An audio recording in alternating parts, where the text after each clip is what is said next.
Vivre la permaculture avec Gwen Roland et Annabelle Lépine. Bonjour Annabelle!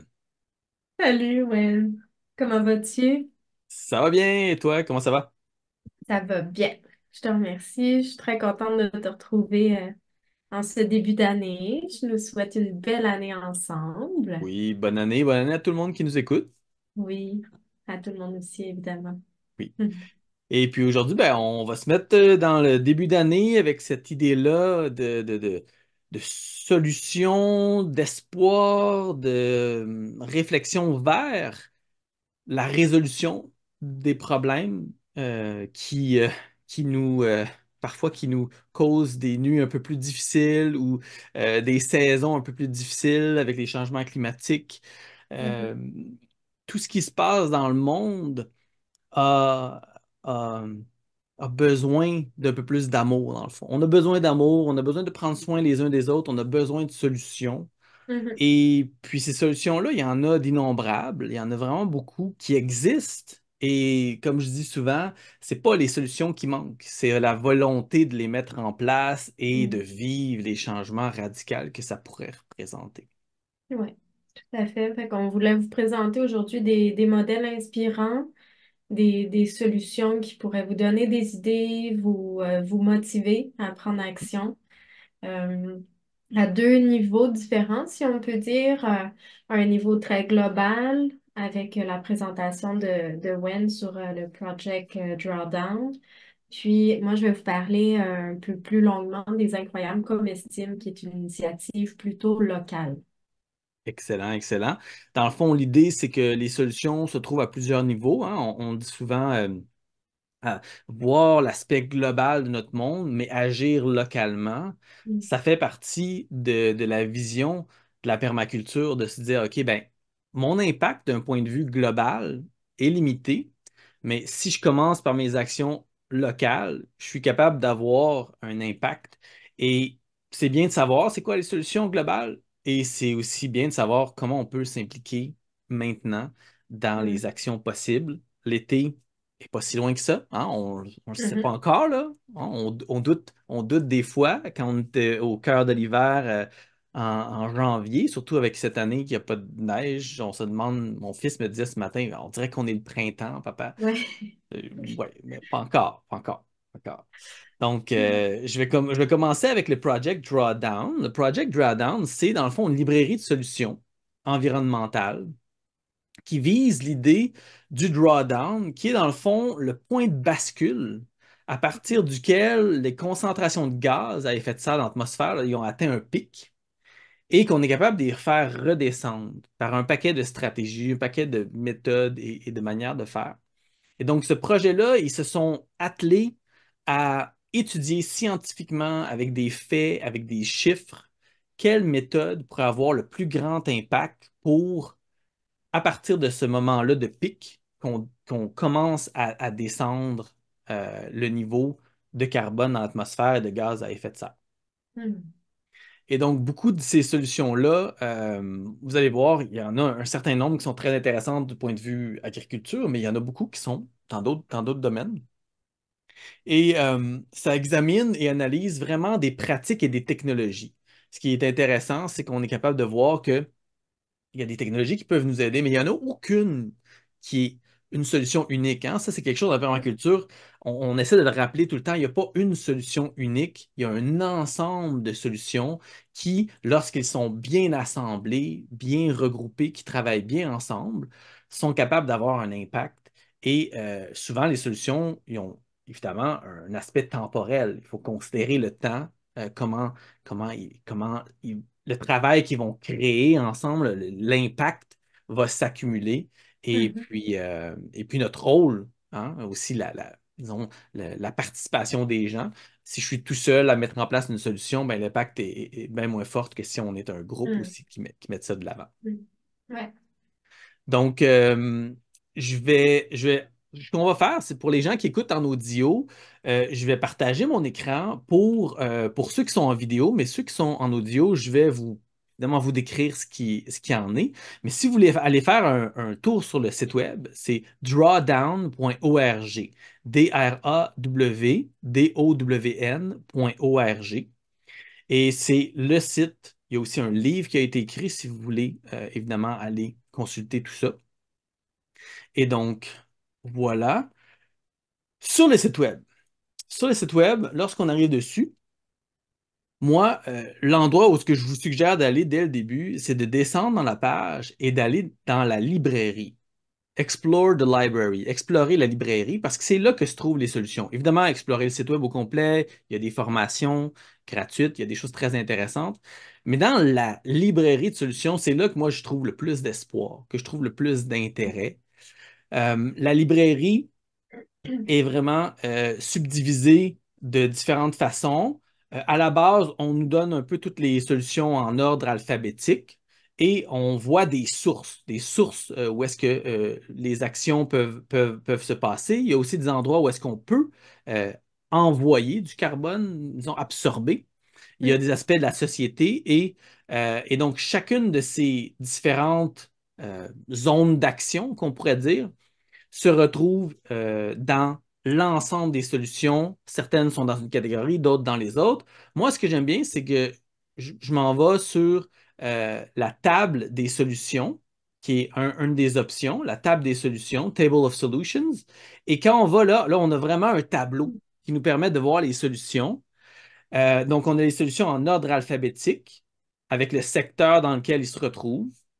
Et on a différents scénarios. Si vous voulez voir les scénarios, vous allez pouvoir les examiner sur le site web. Mais en gros, c'est des scénarios qui, selon différents paramètres de notre évolution, quel serait l'impact de ces solutions-là. Moi, j'aime bien y aller par scénario. Je prends maintenant le scénario 1 et on les met en ordre de ceux qui ont le plus d'impact jusqu'à ceux qui ont le moins d'impact.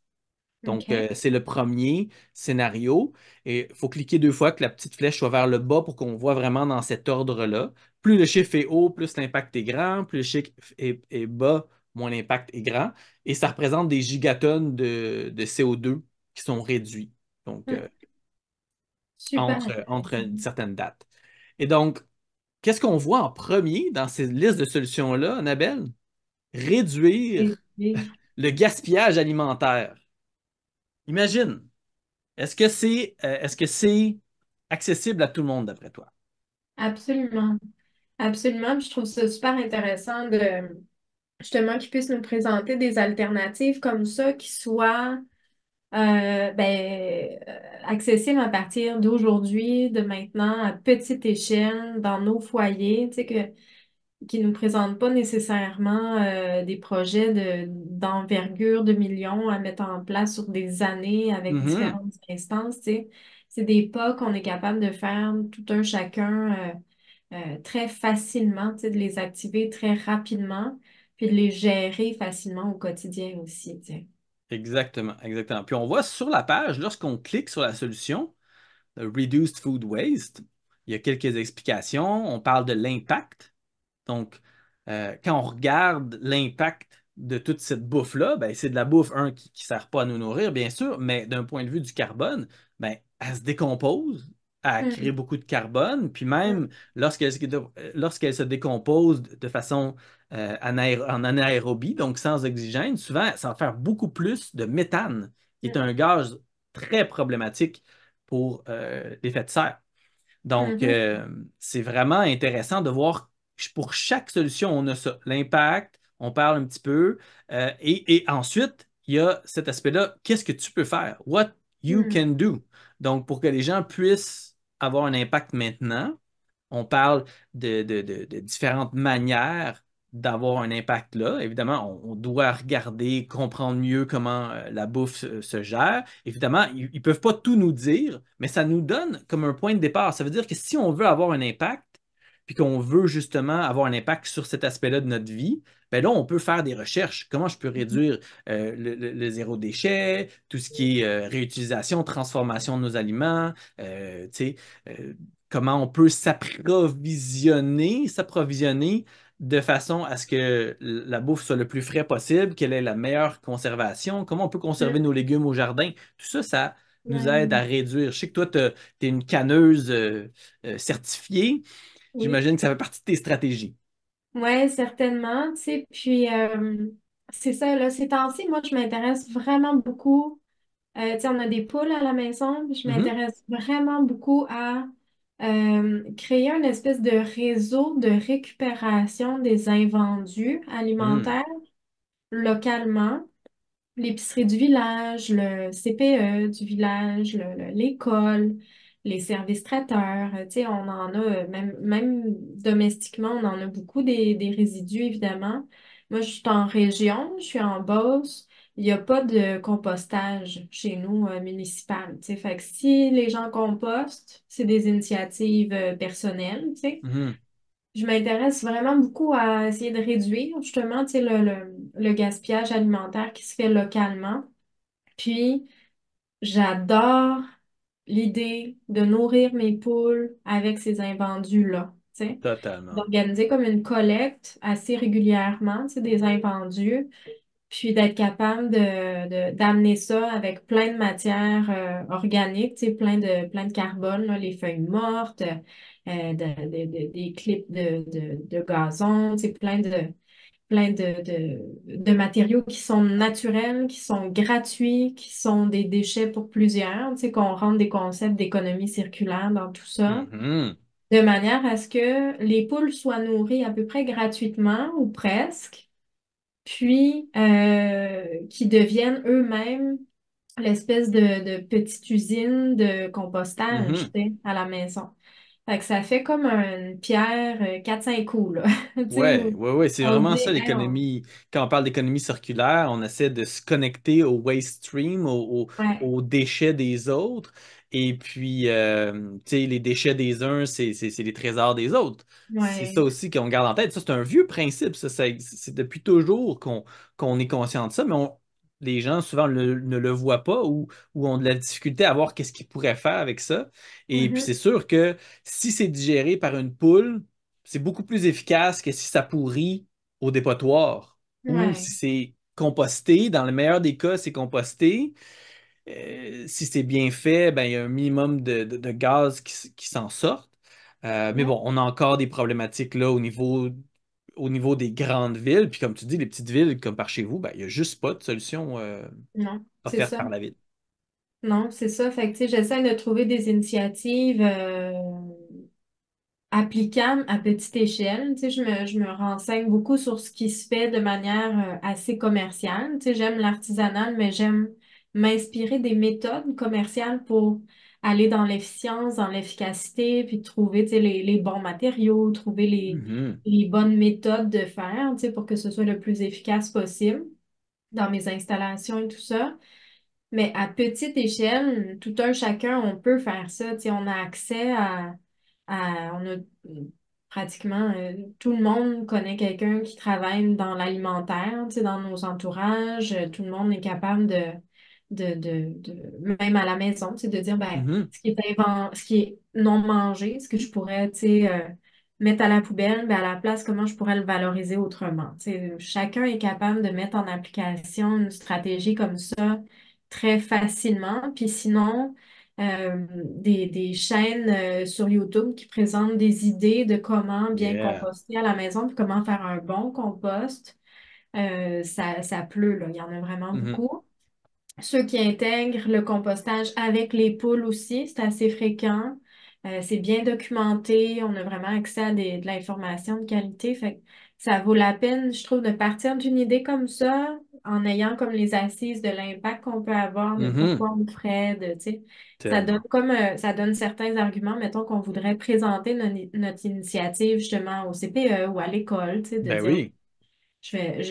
pour telle raison, je voudrais faire ce projet-là. Là, on a accès à une référence très, très Mhm. fiable, Oui. très sérieuse, tu sais. Et tout est documenté, là. Il y a toute la méthodologie, où est-ce que les données ont été compilées dans ces solutions-là sur le Project Drawdown. Donc, si, par exemple, je trouve que c'est un super bel exemple que tu donnes, Annabelle, tu veux te connecter à composter justement les résidus de la garderie ou des garderies de la région ou des écoles ou quelque chose comme ça, ben, c'est facile de les approcher en disant, regardez, j'aimerais ça travailler avec vous pour avoir un impact fort. Puis je vous présente justement cette solution-là, vous aider avec vos résidus de table, peu importe les restes, vos invendus, si c'est un vendu, si c'est un supermarché, puis regarder les données par rapport à l'impact si c'est ce qu'ils veulent. Si des Ouais. fois il faut convaincre, ben, c'est Mhm. plus facile de convaincre avec des chiffres, Ouais. avec un mouvement comme ça global qui est le Project Drawdown, qui se base sur des chiffres très, très bien étoffés, Ouais. travaillés. Et puis quand tu parlais de référence tantôt, on est tous les deux fans de Edible Acres, hein, Oui, qui est je super l'adore. intéressant. On en a Ouais. parlé aussi lors de quand on parlait des vidéos, là, des chaînes vidéo qui nous intéressent dans un épisode précédent.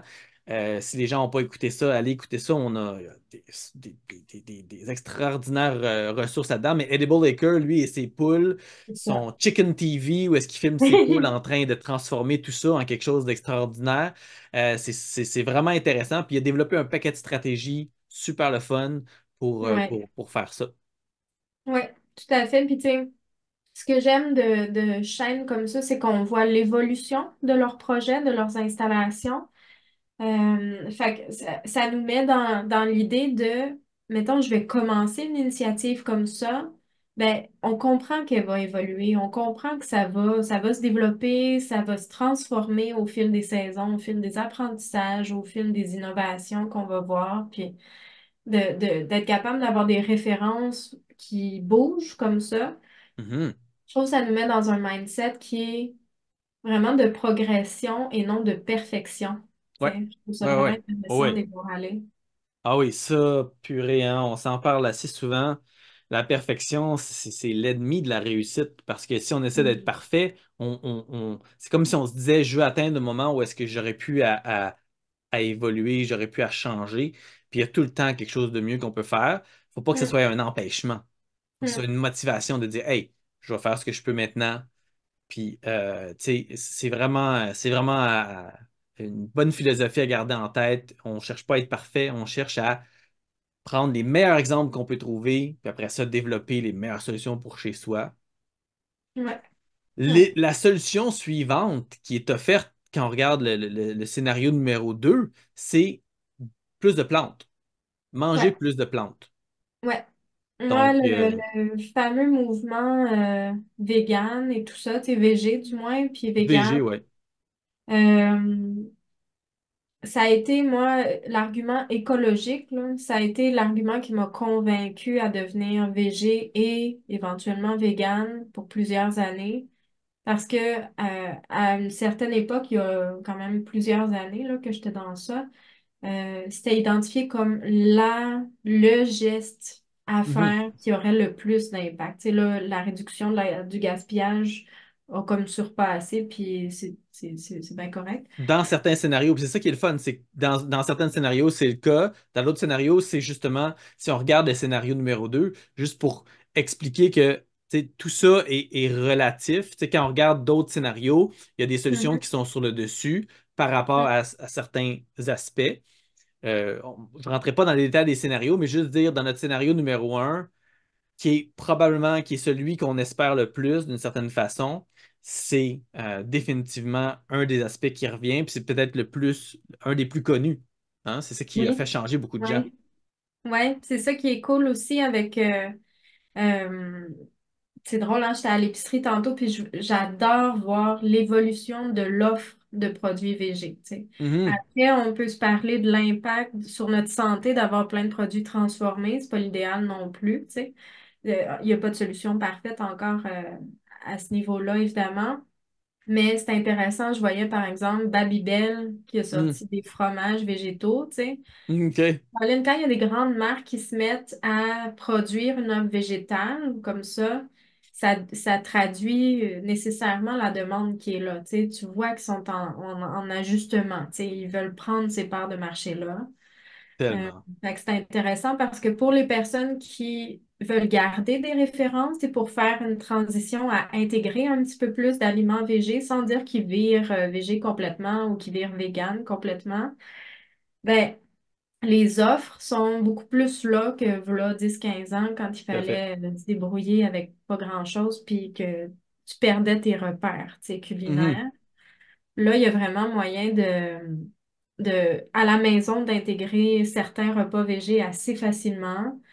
Dans les restaurants aussi, il y a de plus en plus d'offres végés, fait que c'est intéressant d'avoir Ouais. accès en dehors de la maison aussi à se gâter un peu puis à découvrir d'autres saveurs et tout ça. Puis tout le volet cuisine du monde Mhm. comprend énormément d'offres végés juste parce que c'est ça les protéines les plus facilement accessibles, tu sais, Mhm. Mhm. dans certains pays.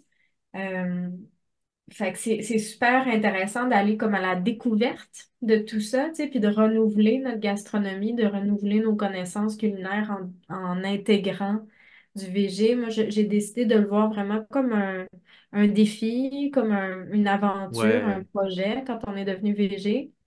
Puis, ça fait 13 ans, tu sais, puis je suis pas tannée encore, là. C'est sûr que mettons, dans mon cas, là, je suis sur une terre agricole avec un nouveau chum, pas végé, justement, carnivore, qui faisait de l'élevage animal et tout ça. Ça change ma perspective vraiment beaucoup d'avoir accès à de la nourriture animale dans ta cour, tu sais, Mhm. de faire toi-même l'élevage. Ça change quand même beaucoup ma perception par rapport aux éléments, aux arguments Ouais. écologiques, mettons, puis au bien-être animal et tout ça. Fait que, tu sais, je pense qu'encore là, c'est intéressant de le voir comme quelque chose d'évolutif, de progressif. Il n'y a pas de solution miracle. L'idée, c'est pas d'aller dans du dogmatisme ou tu Mhm. sais, de la doctrine. Puis Ouais. C'est peut-être ça que je reproche le plus au véganisme, c'est ouais. que je peux pas te dire le nombre de fois où je me suis fait dire par un vegan que j'étais pas correct, que c'était pas bon, que Mm. j'étais dans l'erreur, tu sais, dans la confrontation. Ouais. C'est comme s'il Ouais. était en guerre contre quelque chose. Puis moi, dans ma tête, c'est déjà pas le bon angle pour Mhm. aider les gens puis les faire changer. Tu sais, c'est pas Mm. en leur disant que c'est des pas bons parce qu'ils mangent de la viande qu'on aide les gens à changer. C'est en leur montrant justement à quel point ça peut être délicieux. Puis moi, Ouais. c'est de même que j'ai su apprécier les aliments, la bouffe végétarienne, les aliments vegan. Mon amie France, avec qui je donne des formations pendant de nombreuses années, puis qui était présente Mm. à ces formations-là, quelques-unes d'entre elles, c'était tellement bon ce qu'elle faisait, j'étais comme, wow, c'est incroyable, tu sais, puis c'était des fois un peu plus complexe, il y avait des marches à suivre qui fait que, bon, c'est peut-être pas aussi approchable pour certaines personnes, mais ce que ça dit, cette solution-là, c'est de simplement orienter notre alimentation vers moins de viande. C'est-à-dire Mhm. que la viande n'est pas nécessaire à chaque repas, même à Mhm. chaque morceau du repas. Tu as une entrée avec de la viande. Tu as un repas principal Mm. avec de la viande. Tu sais. Mm. C'est vraiment cette idée-là, juste te donner comme option de dire, OK, ben, il y a d'autres choses, il y a d'autres types de protéines, il y a d'autres Mm. types de goûts aussi, des goûts qui sont tout aussi intéressant si on se fait la palette, hein. C'est comme moi, quand j'ai pris ma première bière, j'ai pas trouvé ça bon au goût. Ouais. Pourtant, 15 années plus tard, c'est que une bonne bière. Tu sais, Ouais, j'ai ouais, su ça se développe. apprécier ce goût-là, cette palette-là de texture dans ma bouche, etc., les bulles. Bon, tout ça pour Mm. dire que l'alimentation, présentement, la grosse problématique, c'est qu'on mange tellement de viande que Mm. l'impact est énorme, puis la méthode pour faire pousser cette viande-là, pour la faire grandir, a un impact négatif. Ouais, ouais. Versus d'autres méthodes d'agriculture, d'autres méthodes d'élevage qui sont plus respectueuses de l'environnement, qui prennent plus soin du sol, qui prennent plus soin des animaux, Mhm. qui permettent d'avoir quelque chose de beaucoup plus sain comme résultat, c'est positif. Tu sais, les producteurs qui utilisent les méthodes de gestion holistique, hein, holistic grazing, c'est Mm. extrêmement puissant comme approche. Tout ce qui est d'observer comment on observait la nature, on a vu comment les troupeaux se tenaient entre eux dans la nature, puis l'impact positif qu'il y avait en étant un peu plus densément parce qu'ils étaient entourés de prédateurs. Maintenant, les prédateurs sont plus là, donc nous, on joue ce Mhm. rôle-là. On les ramène, on les fait travailler sur une courte période sur un bout de terrain. Après ça, on les déplace pour que Ouais. l'endroit où est-ce qu'ils étaient puisse se renouveler. Tout ça, c'est des stratégies qui sont proposées en permaculture et Mhm. évidemment dans d'autres domaines, où est-ce qu'on approche la production de viande de la façon la plus écologique possible et de la façon la moins industrielle possible pour que si vous mangez de la viande, que ce soit la meilleure viande possible, puis que l'impact de la viande soit même positif. Parce que Mhm. ça a été démontré Peut faire en partie de la holistic solution. management qu'on peut avoir un impact, on peut régénérer des environnements. Et donc ça c'est l'aspect positif. Mais c'est vraiment faut se tenir loin de tout ce qui est industriel, ça c'est certain, puis diminuer la Mhm. quantité, ça nous aide à y arriver. Mhm. Ouais, tout à fait. Tout à fait. J'aime beaucoup les travaux de Richard Perkins par Oui. rapport à ça. C'est intéressant de voir comment il s'organise, tu sais, pour gérer sa production de viande. Mhm. Euh, il y a plusieurs initiatives qui sont accessibles là, encore là, sur les chaînes YouTube pour avoir des idées par rapport à tout ça. Tout à fait. Puis quand on pense à se faire un design, tu sais, à la maison ou avec une petite fermette, même une plus grande fermette, ben justement, il y a plein d'initiatives, tant domestiques, résidentielles que commerciales, tu sais, qui sont envisageables. Fait que ça vaut la peine d'aller se renseigner comme il Tout faut. à fait, tout à fait. Puis c'est une des bonnes raisons, mettons, d'avoir justement des poules chez soi. Ben, tu sais comment ta poule a été gérée. C'est toi Ouais, qui l'as gérée. Tu sais comment tes œufs ont été produits.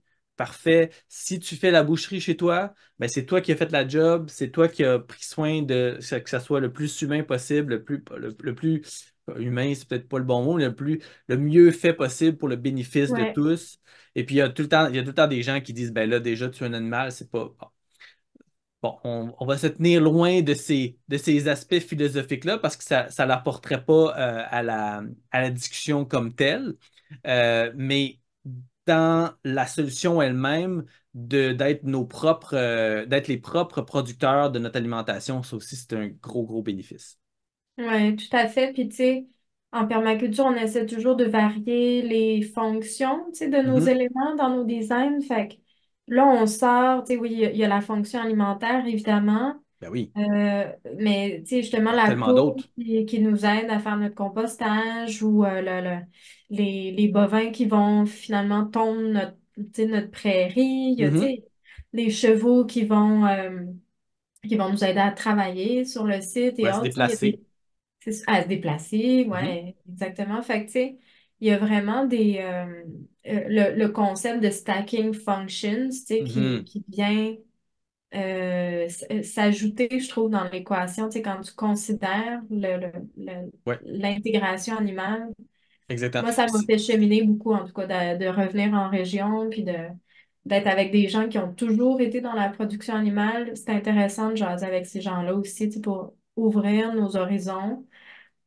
Tu sais, je comprends pourquoi j'ai été végane, je comprends pourquoi j'ai été végé, puis je comprends maintenant aussi pourquoi ces gens-là consomment de la viande, puis en produisent, puis en sont fiers, puis ont l'impression, tu sais, qu'ils font la bonne chose et tout ça.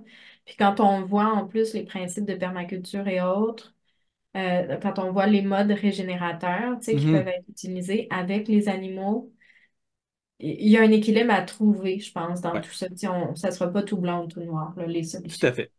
Tout à fait. 100% d'accord. Il faut s'écouter soi-même, regarder dans quel monde on est, hein. On est quand même dans le Nord. Moi, j'aime beaucoup Dominique Mhm. Lamontagne, là, qui est un compagnon de route, un ami que j'apprécie énormément. Et dans ses livres, tu sais, il partage justement la nordicité. Tu sais, qu'est-ce que ça implique? Est-ce qu'on peut être justement végétarien ou vegan dans le Nord? Tu sais, ça n'aurait juste pas de sens. Même nous, c'est à la limite avec Mhm. les températures. Donc, il faut être conscient de Ouais. notre environnement. Puis il faut pas tomber justement dans l'idéologie et le dogmatisme où est-ce que ça devient une religion. Moi, c'est Mhm. là où est-ce que ça m'arrête, où Mhm. est-ce que je vois certaines personnes qui poussent ça tellement loin que ça devient violent, tu sais, Mhm. dans leur manière d'intervenir. Ouais. Je voulais noter pour les scénarios, justement, on en a parlé quelques fois. Juste noter, je vais vous donner les infos vu que je les ai extraits en cours de notre discussion. Donc, le scénario 1, c'est des solutions qui sont adoptées de façon réalistique à un rythme, bon, vigoureux, mais qui implique des ajustements graduels et tout ça. Et le scénario, c'est vraiment des solutions qui sont adoptées de façon ambitieuse, si on les mettrait de façon ambitieuse. Donc, d'un côté, c'est comme le scénario 1, c'est comme la méthode un peu lente, mais genre, on y va, il faut les mettre en place, mais on y va comme à un rythme plus normal. Mhm. Et dans la solution 2, c'est vraiment dans le tapis. Donc, quand on regarde, bon, on va les regarder vite, vite parce que je veux qu'on jase des incroyables comestibles à la fin de notre discussion, que tu aies du temps pour nous parler de ça. Mais on parle de réduire, bon, le gaspillage. Ça, c'est des choses qu'on peut tous changer. Tu sais, c'est des choses, c'est le fun pour ça, c'est très. Ensuite, planification de la famille et l'éducation. Tu sais, moi, ça me passionne. Ce qu'on fait, c'est de l'éducation. Ce que moi, je fais Ouais. avec mon entreprise design écologique, mes formations, mes CDP, c'est de l'éducation. Ce que je fais avec mes clients lorsque j'accompagne quelqu'un, c'est l'éducation. Même toi aussi, dans ton domaine Mhm. d'entrepreneuriat, c'est l'éducation en grande partie. On en a Oui. Ouais, jasé ouais, ouais. souvent. Et c'est central. Et la planification familiale, on c'est peut-être plus pour les pays où est-ce que les ressources sont plus limitées, où est-ce que les gens ont souvent des grosses familles, puis ça fait Mhm. des familles plus, ouais, plus de pauvreté. Et donc, Mhm. mieux planifier les familles, ça aussi, c'est un aspect intéressant. On a Mhm. toute la gestion des réfrigérants. Ça paraît niaiseux, mais tu sais, nos chaînes d'alimentation, ça passe à travers un paquet de systèmes réfrigérés. Et puis, ces systèmes réfrigérés-là, souvent, ont un impact négatif sur le climat. La restauration des forêts tropicales, les turbines, etc., là, on tombe dans des affaires un peu plus à grande échelle. Ouais.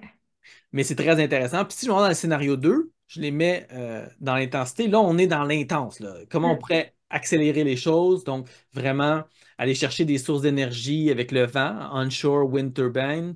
Puis c'est le fun de voir le secteur où est-ce que l'impact se trouve. Tu sais, ça nous donne Ouais. une petite idée, OK, c'est où ces secteurs-là sur lesquels on peut avoir l'impact? Puis après ça, on Mhm. revient à nos mêmes solutions. Hein? Donc, on Mhm. sait très bien que dans tous les cas, il faut réduire les pertes puis manger plus de légumes. Mhm. Tu sais. C'est le fun de Ouais. voir que dans les deux scénarios, ça revient très haut, C'est ces deux cohérent, tu solutions-là. sais, ouais, ouais. Tout à fait. Puis là, ben, ça, je trouve ça intéressant parce que, tu sais, si on se disait, OK, il faut y aller, on ouvre les vannes, puis on y va à grande échelle, ça veut dire qu'on parle plus, tu sais, d'initiatives, mettons, Oui. des initiatives, tu sais, gouvernementales, c'est ça, Gouvernemental, là, ouais, des politiques et autres. C'est intéressant, tu sais, de voir le courage politique que ça demanderait, mettons, oui, d'instaurer ces choses-là. que je suis pas sûr qu'on a, Non, mais moi on peut non plus. l'espérer. Moi non plus, mais oui, on peut l'espérer, puis on peut influencer, tu sais, nos municipalités, influencer nos Mhm. organismes à aller dans cette voie-là en proposant justement des modèles inspirants et positifs, tu sais, de voir des solutions qui sont facilement accessibles au quotidien. Tout à fait, tout à fait. Mm. Puis, si on regarde d'un point de vue de- des solutions peut-être qui sont plus près de ce que les gens peuvent regarder autour d'eux, moi j'aime bien sylvopasture, hein, tout ce qui est sylvopastoral, qui est l'intégration des animaux et des arbres. Mm. Donc, moi, je le dis toujours, mais pour moi, l'avenir de notre agriculture, de notre production alimentaire passe par vraiment l'agroforesterie. Tu sais, Ouais, il faut ramener les arbres dans les champs. Il faut ouais. ramener des arbres, ça fait des brise-vents, ça permet de créer de la L'ombre. fertilité, De l'ombre pour de les animaux. l'ombre. Lorsque c'est Ouais, quelque chose qu'on veut, évidemment, ça devient une ressource. Ça peut être des arbres à noix, des arbres fruitiers. Bon, il y a plein de ouais. possibilités après ça qu'on peut Oui. imaginer. Oui, il y a plusieurs podcasts super intéressants qui parlent d'agroforesterie. J'en écoute beaucoup ces temps-ci, puis je trouve ça vraiment, vraiment inspirant de voir ça aller. Puis il y a de plus en plus de producteurs aussi d'arbres Oui, à noix au Québec. Ça se oui. développe vraiment beaucoup. C'est un domaine qui est en croissance. Tu sais, on a de plus en plus accès à ces infos-là, puis à des Des modèles, bons exemples, ouais. ouais, Il y a à un des groupe, modèles, j'ai créé un groupe sur oui. Facebook qui s'appelle Agroforesterie Québec, s'il y en a que ça l'intéresse. Et il y a un super site web créé par le CRAAC sur Hmm. l'agroforesterie au Québec, où est-ce qu'on peut aller sur des cartes puis voir des exemples de fermes et de sites qui ont été développés avec différentes stratégies de l'agroforesterie. Donc, le CRAC, qui est un organisme qui fait un merveilleux travail, CRAAQ, le CRAAC. Et dans les autres solutions, ben, on a la plantation d'arbres, on a la restauration des forêts tempérées aussi, telles que, je veux dire, on en a besoin de le faire. Peut-être que les forêts tropicales jouent un rôle plus intense, mais les forêts tempérées aussi jouent un rôle Hmm. important. On a tout ce qui est vivace. Ça, je trouve Hmm. ça intéressant, tu sais. Perennial staple crops. Donc, au lieu de parler, de toujours faire pousser des plantes annuelles comme le maïs, par exemple, ben, pensez justement aux noix. Mhm. Pensez aux châtaignes, les châtaignes là, qui sont vraiment une source de protéines extraordinaire. Ouais. Euh, et puis, pensez aux noix, pensez aux autres sources qui sont vivaces, les noisetiers, évidemment, qui peuvent être plantés facilement au Québec. On a beaucoup de Mhm. noisetiers qui sont bien intéressants. Puis, tu sais, il y en a beaucoup qui tournent autour des arbres, tu sais, tree intercropping. Donc, encore une fois, agroforesterie, planter des arbres, puis tu sais, faire pousser des plantes annuelles entre les arbres. Ben, c'est Oui. une autre méthode d'y aller. Ouais, je vois multicouche, tu sais, agroforesterie Oui, en multicouche, c'est exactement ton concept de forêt nourricière, tu sais. ouais, Multistrata Agroforestery, ça, c'est toutes les méthodes de food forest Mhm. qui existent, qui ont été, disons, expérimentées depuis super longtemps par les gens dans les tropiques, puis qui a tranquillement fait son chemin jusqu'à nous dans les années 70, 80. Puis là, aujourd'hui, moi, l'approche que je partage avec le nom forêt nourricière, inclut beaucoup d'aspects de tout ça, mais j'ai beaucoup été chercher d'idées dans l'agroforesterie parce que j'aime bien les aspects qui nous permettent de moduler l'échelle Hmm. dans laquelle on travaille. Fait que, tu sais, j'aime Ouais. ça passer de l'idée, oui, dans ta cour arrière, on peut faire une petite guilde de plantes et après ça, on peut faire différentes grosseurs de forêts nourricières, d'écosystèmes inspirés de la forêt, mais en même temps avec un aspect productif. Puis on peut Hmm. même amener ça dans les champs avec des allées très diversifiées qui produisent un grand nombre de produits en plus des annuels qui sont là. Donc ça, c'est définitivement dans les solutions. Donc, j'invite les gens à aller faire un tour sur drawdown.org. Ils ont des documents, quelques documents en français. Et si vous allez dans Programme, si je me rappelle bien, ou Discover. Dans Discover, si vous allez dans Discover, vous avez des projets qui existent ils vont vous parler de certaines choses, certains aspects, comme là, on parle du charbon, des choses comme ça. Mais moi, j'aime beaucoup Climate Solution 101. C'est une série de vidéos, comme le Drawdown Roadmap, qui est aussi une autre série de vidéos. Mais Climate Solution 101, c'est une série de vidéos. C'est comme une petite formation gratuite où est-ce que vous avez différentes unités qui vous parlent de dans le fond, quelles sont les solutions en action. Tu sais, on voit différents types de solutions, on parle de différentes stratégies, différentes méthodes qui peuvent nous aider. Et puis, ben, c'est gratuit, c'est le fun. Et puis, dans l'autre ici qui était, je pense, Drawdown Discover. On a le Climate Solution 101, le Drawdown Roadmap, qui est, lui une série de vidéos qui nous mène à mettre ça en place. Comment on peut mettre tout ça en place? Dans le fond, comment on peut arriver au drawdown, à être capable de prendre tout ce carbone-là et ces gaz à effet de serre en excès, puis de les remettre dans nos écosystèmes où est-ce qu'ils devraient être, où est-ce qu'ils devraient rester pour que la vie sur Terre soit possible. Hmm. Super. Explorer, c'est un beau petit site.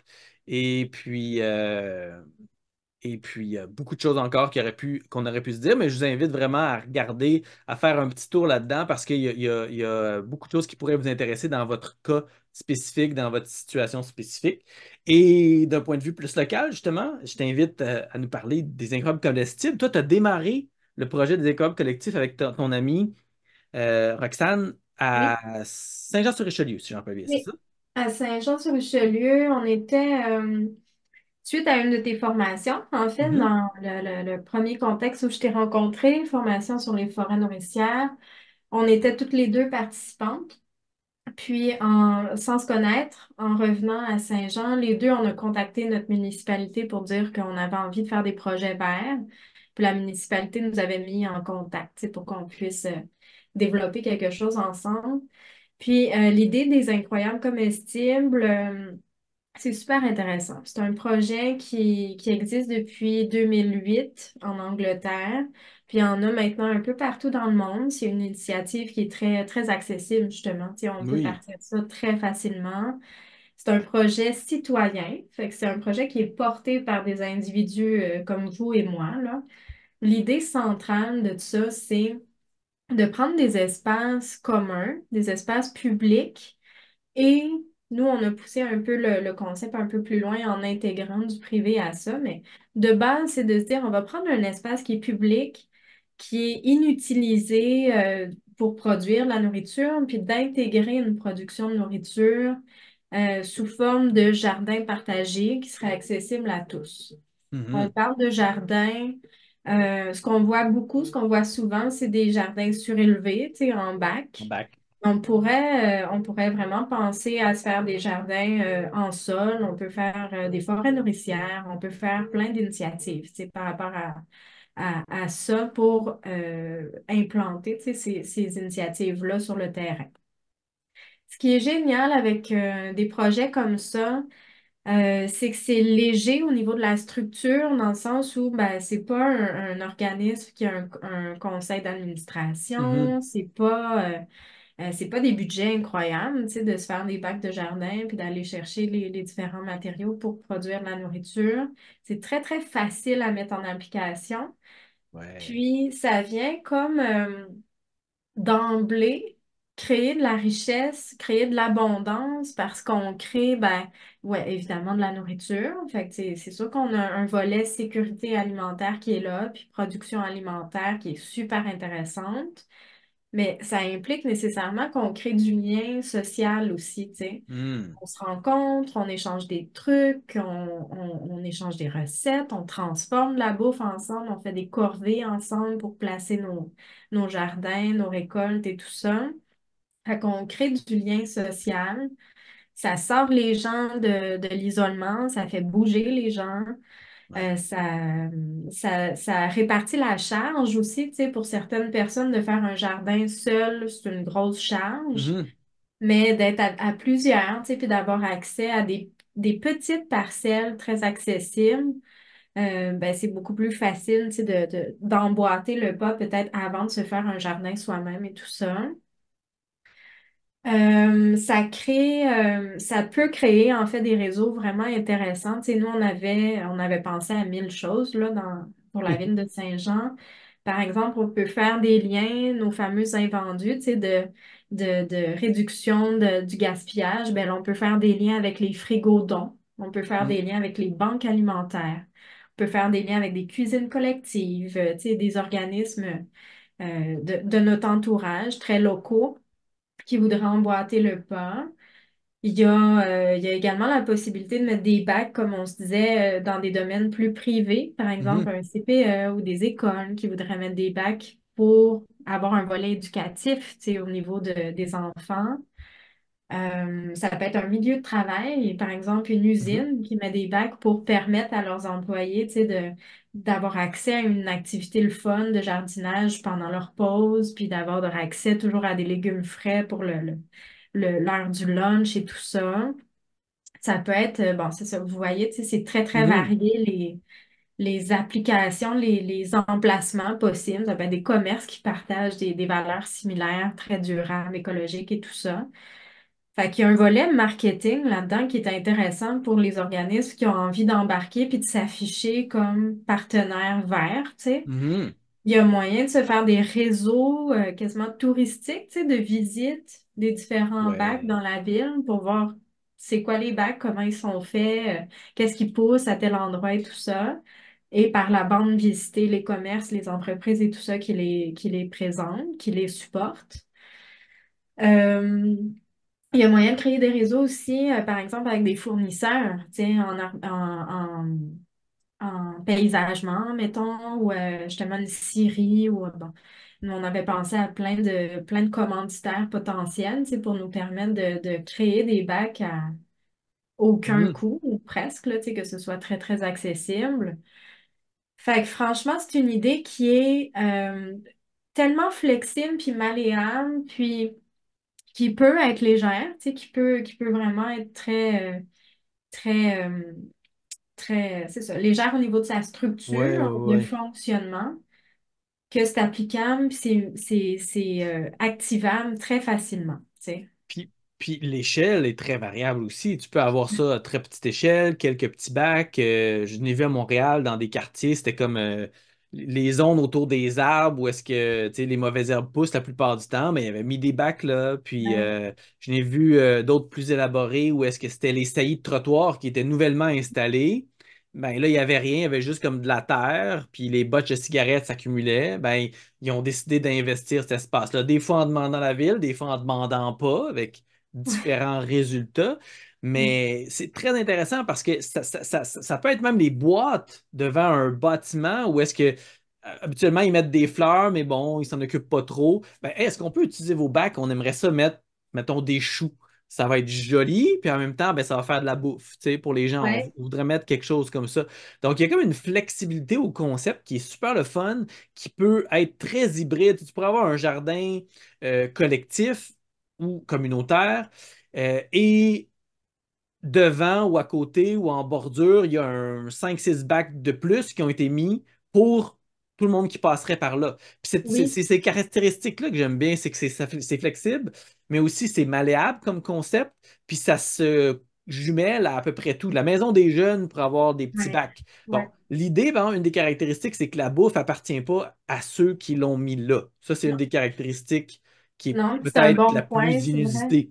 Oui, c'est ça, c'est un bon point, c'est que la production est accessible à tout le monde. N'importe quel passant qui passe à côté d'un bac, qui voit les tomates mûres, ben, peuvent en récolter, tu sais, passer récolter. Puis l'idée, c'est, si tu passes, tu récoltes un truc, puis que tu vois que, par exemple, ça a Mhm. besoin d'eau, ben, si c'est possible pour toi, en échange, arrose, tu sais, de Un petit peu manière de à un désherbage. petit peu de désherbage, c'est ça. C'est ça. L'idée, c'est prends ce dont tu as besoin, puis donne ce que tu peux, C'est c'est ça, dans ces projets-là. partager à tous les niveaux, partager la récolte, mais partager les tâches aussi si possible. Tu sais. Oui, ouais, c'est ça. Puis il y a plein d'activités d'éducation puis de sensibilisation qui peuvent être faites, tu sais, en lien avec ces projets-là. Fait que c'est super intéressant.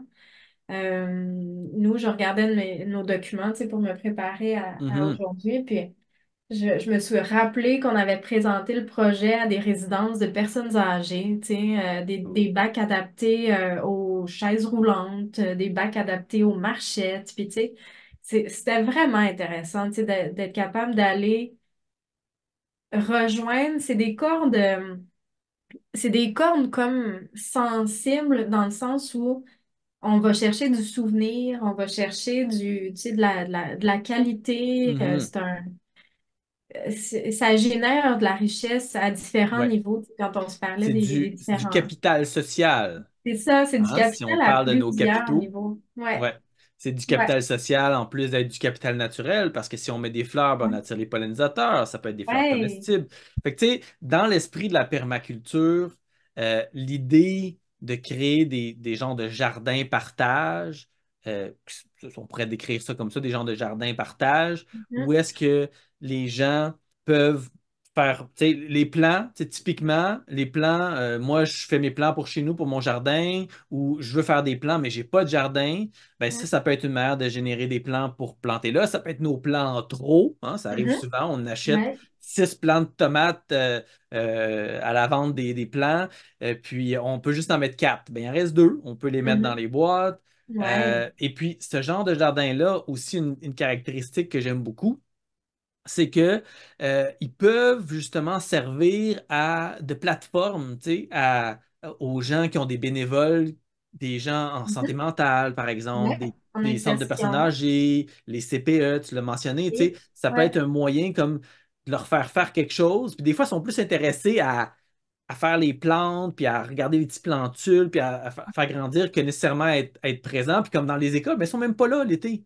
Fait que mhm, si tu fais des bacs en bordure de l'école, puis que c'est des bacs qui sont dans le contexte des incroyables comestibles, ben, ça veut dire qu'il y a un groupe de personnes qui sont là pour s'en occuper et récolter. Et puis, mais tout le travail pour le préparer, puis préparer les plantules peut être fait dans un contexte scolaire. Il y a tellement de moyens de connecter, puis ça aussi en permaculture, hein, on est fatigant, mais c'est une science des connexions. On cherche à faire le Mhm. plus de connexions Ouais, possible. ouais, Bon, c'est ouais, un plus plus.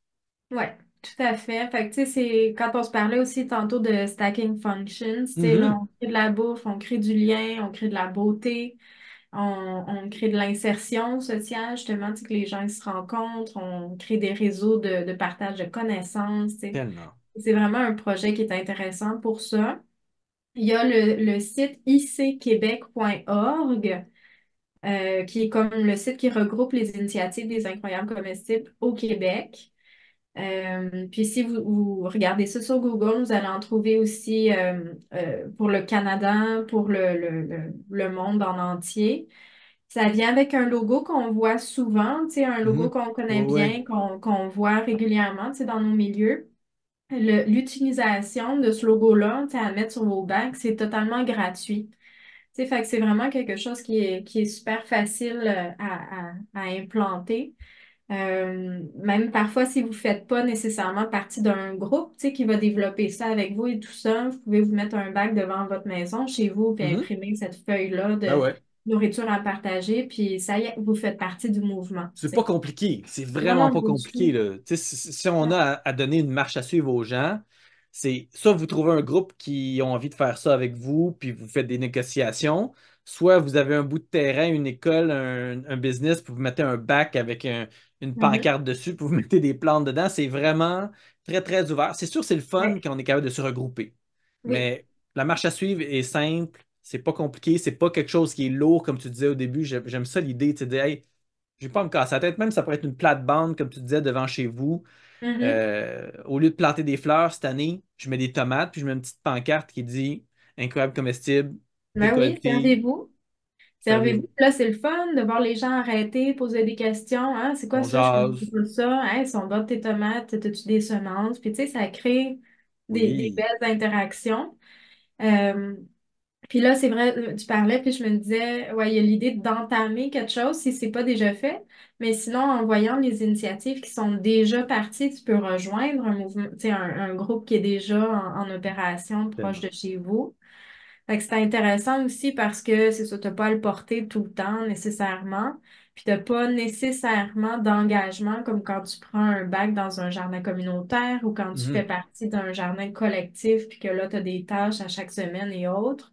Ça, c'est une approche qui est plus flexible, tu sais, qui est moins engageante, qui est plus intéressante, je trouve, pour des gens qui veulent découvrir le jardinage Mhm. et qui veulent, c'est ça, c'est pas nécessairement prendre d'engagement, qui veulent juste regarder qu'est-ce qui est possible puis s'en inspirer pour la suite des choses pour eux, tu sais. Tout à fait. Tout à fait. Vraiment super cool. Mm. Euh, Est-ce que tu as quelque chose à ajouter avant qu'on se laisse pour cette première session de 2024? Non, à part que c'était cool comme épisode, je trouve, parce que c'est très, très positif puis Mhm. super accessible, tu sais. Fait que c'est motivant, là, ça donne beaucoup d'espoir. Tout Je à suis fait. Tout à contente fait. Puis. d'avoir jasé de ça. On a certainement besoin d'amour. Moi, je reviens Ah toujours à oui. cette idée-là. L'amour a besoin d'amour. On a Ouais, besoin de se rappeler que des solutions sont là, ça existe, sont accessibles. oui. Et puis oui, il y en a des plus grosses qui sont peut-être plus loin. Ça, oui, il faut élire les bonnes personnes, puis il faut peut-être jouer un rôle un peu plus actif si on veut que ça se passe. Mais on peut faire des choses nous-mêmes, puis ça peut être aussi simple que ce qu'on a vu aujourd'hui. Puis Mhm. impliquez-vous. En tout cas, une chose qui est certaine, si vous cherchez de l'espoir, je vais vous dire, si vous vous impliquez dans quelque chose, dans une source de solution, dans un groupe, dans des gens qui cherchent à créer, à tisser vraiment notre matériel social, à se donner des solutions, vous allez être dans la bonne position. Puis évidemment, éduquez-vous, allez chercher de la formation, que ce soit en ligne, que ce soit en personne, que ce soit sur le terrain. Cherchez des gens qui sont capables de vous proposer des solutions puis de vous montrer un peu comment mettre ça en place dans votre vie. Ça va être super. Merci beaucoup, Ouais. Annabelle. Hey, merci à toi, Ben. Merci à Merci. tout le monde pour votre écoute. Merci à tout le monde. Puis bon 2024. On se Oui, voit dans quelques bientôt. temps, Annabelle. Oui, Bye prends tout le bien monde. soin de toi. Salut!